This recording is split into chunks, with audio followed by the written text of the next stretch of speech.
Mga aberya sa automated counting machine, naranasan naman daw po sa lalawigan ng Catanduanes. Ayon si Melody Romero. Marhay na hapon. Melody, kamusta kayo sa Catanduanes? Marahay na hapon, Kuya Jen at Kuya Nelson. Okay naman po ang naging pagboto dito sa aming lalawigan. Maliban nga lang po sa nagkaroon ng ilang minor technical problems sa automated counting machine sa ilang polling precincts ngayong election day sa lalawigan ng Catanduanes.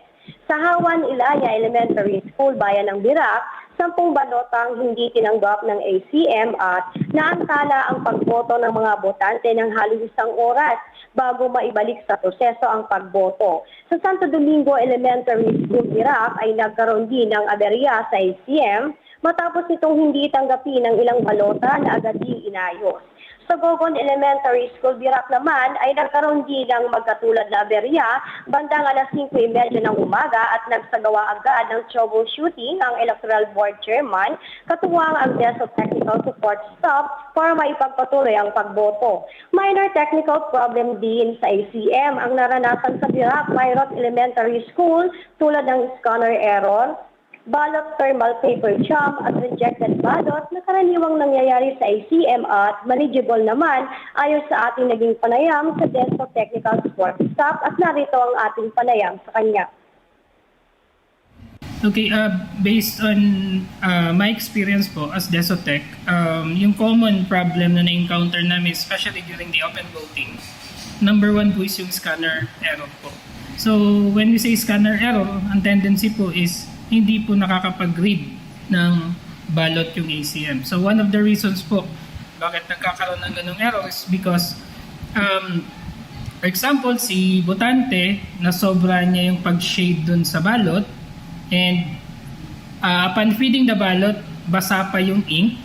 Ang tendency po nalilipat or napapasa kay scanner yung ink na yun coming from the ballot.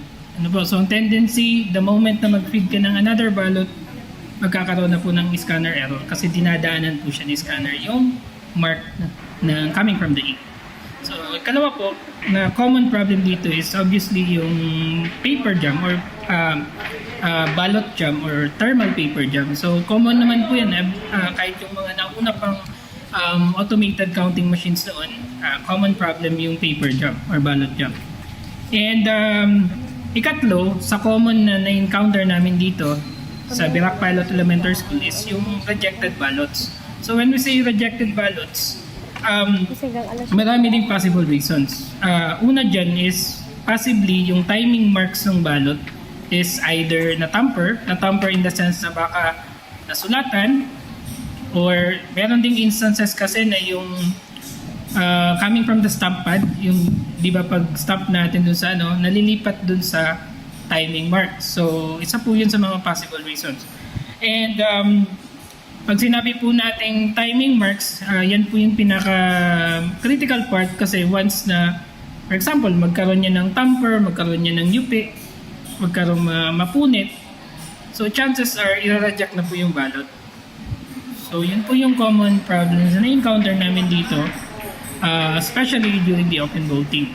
Yan po. Okay, ano po ang possible natin gawin para maiwasan po yung mga ganyang problema? Okay, para po maiwasan natin yung mga ganong scenario, number one, dapat maging maingat tayo sa paghawak, pag-handle ng balota. Kasi ang ilan, siguro yung iba kinakabahan, nagsasweating na tinatawag. So ang tendency, nalilipat sa balot yung kanilang pawis. So pag feed natin sa machine, minsan hindi niya po yun kumbaga nire-reject na yung balot. Ikalawa, we all know na yung shading threshold ng balot natin is ginawang as 15% na lang po. So basically, kahit gumamit ka lang, kahit gamit yung marking pen, diinan mo lang ng isang beses sa gitna, mariread na po yun ng ating ACM machine. So kung ganun po, maiwasan natin yung chance na yung sobrang ink is malipat dun sa ating scanner na nagli-lead sa scanner error.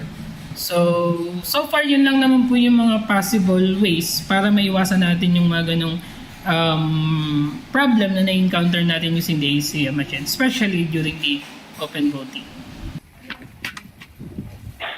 Sa kabuuan, nanatiling payapa at maayos ang botohan ngayong national at local elections sa lalawigan.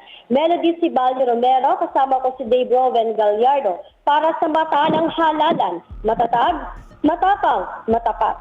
So Melody, yung na-delayed na 10, naipasok naman yung kanilang mga balota doon sa machine.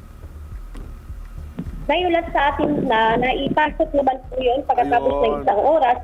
Pabalik-lit sa normal ang proseso ng pagboto. Pero dyan sa kabuuan ng Catanduanes, wala namang naiulat na mga untoward incidents. Sa ngayon po, wala naman po, sana nga po, wala nang maiulat na untoward incident dito po sa lalawigan ng Catanduanes.